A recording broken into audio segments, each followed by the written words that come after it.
Congressman, thank you for coming in. Appreciate it. Good to see you again. Thank you, David. The Pakistanis continue to say that they didn't know about this huge secret compound, which was doing all kinds of suspicious things, including burning their garbage, which is unusual in that area, right in the middle of a military town, just a few hundred yards from a military base. How is that possible that they didn't know?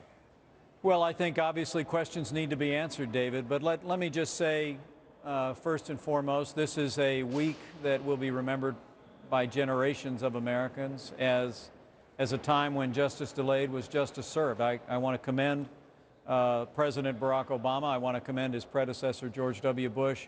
And from what I just heard today at this classified briefing, our intelligence community, our military personnel responded in a way that the more I learn about it, the prouder I become as an American. This is a great victory for freedom, and I think we need to say that over and over. Well, Congressman, I agree with you 100%, but this is critical, if the Pakistanis knew or not. If the Pakistanis knew where Osama bin Laden was, and our military people were going in areas where he wasn't and getting killed trying to pursue him on these wild goose chases, that means Pakistan is responsible for the deaths of American servicemen and women.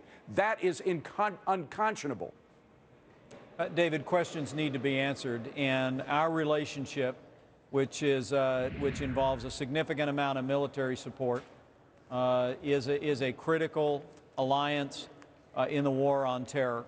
But we need to say to our ally in Pakistan that they need to engage in a thoroughgoing investigation that is transparent and will hold to account any individuals in local government, provincial government, or the national government who played any role in aiding or abetting or harboring the #1 terrorist in the world. Congressman, it probably went to that. Let me just tell you what most Americans are thinking. They're thinking that the Pakistanis knew that bin Laden was there. They were, in fact, giving him cover close to a military base. There's no way the military didn't know about this particular base being used to house bin Laden. There was something very suspicious going on there. We are the Pakistanis' meal ticket. They get billions of dollars in our aid because of the war on terror. They get help in their dealings with India because of the war on terror. They benefit from the war on terror. Therefore, it would be in their interest to maintain and elongate the war on terror. That's what a lot of Americans are thinking right now. Well, and I share that concern, and that's why I believe questions must be answered by the governing authority within Pakistan. But look, there's been a change of government over the period of the years. This compound, we believe, was constructed, I think, in 2005.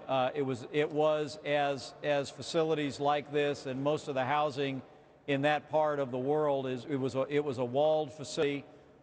Very little ingress or egress, not responding to people in the community. But again, I share your deep skepticism, David, and I think the skepticism of millions of Americans.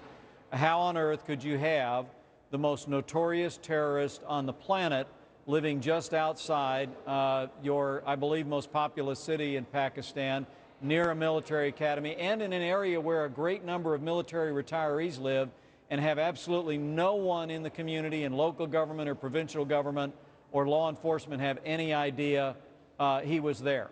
Questions need to be answered.